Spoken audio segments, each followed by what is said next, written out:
ঈদ তো চলেই আসলো, তো ঈদের দিন খাওয়া দাওয়ার পর একটু মিষ্টান্ন না খেলে কি হয়। তো আজকে আমি আপনাদেরকে সুন্দর একটা ডেজার্ট রেসিপি শেয়ার করব। এটা হচ্ছে পায়েস রান্নার রেসিপি। তো গুড়ের পায়েসটা আমি কিভাবে রান্না করলাম এটাই আজকে আপনাদের সাথে শেয়ার করব।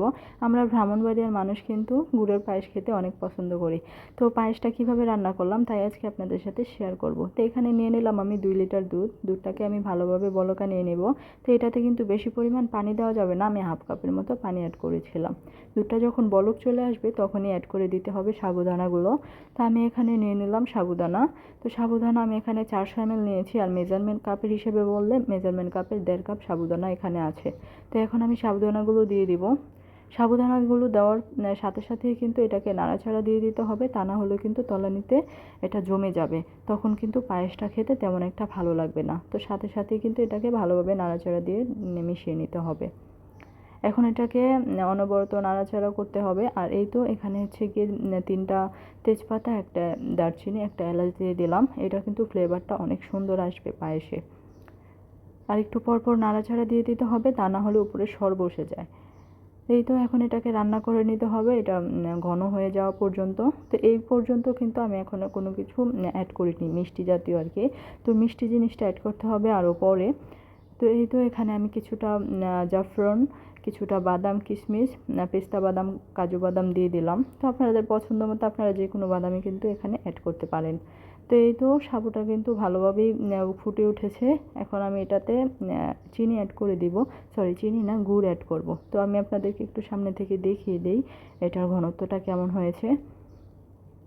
এই যে দেখেন এটার ঘনত্বটা কিন্তু অনেকটাই বেড়ে গেছে। তো এখন দিয়ে দিব গুড়।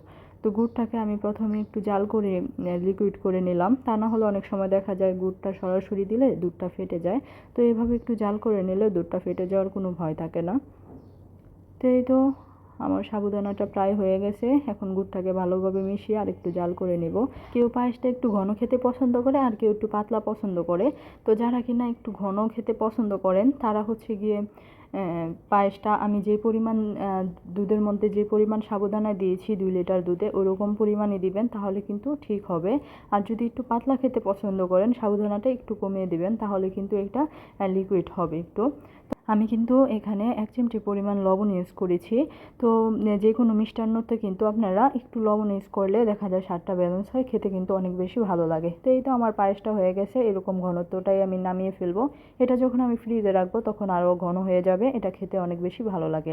তো আপনারা আপনাদের পছন্দ মতো করে নামিয়ে নেবেন। তো আমার ডেজার্টটা তো হয়ে গেল, পায়েসটা তো এখন নামিয়ে নিলাম, আপনাদেরকে পরিবেশন করে দেখিয়ে দিচ্ছি।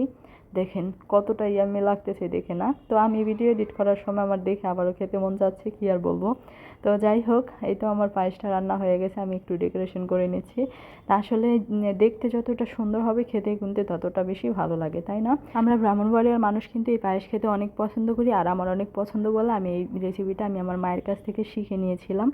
আর আপনারা কমেন্ট করে জানাবেন যে কোন কোন জেলার মানুষ এই পায়েসটা খেতে অনেক অনেক বেশি পছন্দ করেন।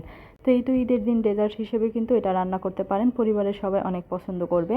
আজকের এই ভিডিওটা আশা করি আপনাদের অনেক ভালো লেগেছে। ভালো লেগে থাকলে প্লিজ ভিডিওটা শেয়ার করে দিবেন। কেউ যদি এই ভিডিওটা ইউটিউবে দেখে থাকেন প্লিজ আমার চ্যানেলটাকে সাবস্ক্রাইব করে যাবেন, আর লাইক দিতে ভুলবেন না। আর কেউ যদি ফেসবুকে দেখে থাকেন প্লিজ আমার পেজটা ফলো করে রাখবেন এরকম নতুন নতুন ভিডিও পাওয়ার জন্য। তো সবাই ভালো থাকবেন, সুস্থ থাকবেন, আর আমাদের জন্য দোয়া করবেন। আর নিত্য নতুন এরকম ভিডিও পাওয়ার জন্য আমার পেজটাকে ফলো করে রাখবেন। পরবর্তীতে আবারও দেখা হবে আপনাদের সাথে নতুন কোনো রেসিপি নিয়ে। তো ওই পর্যন্ত সবাই ভালো থাকবেন, সুস্থ থাকবেন, আর আমাদের জন্য দোয়া করবেন। সবাইকে ঈদ মোবারক, আল্লাহ হাফিজ।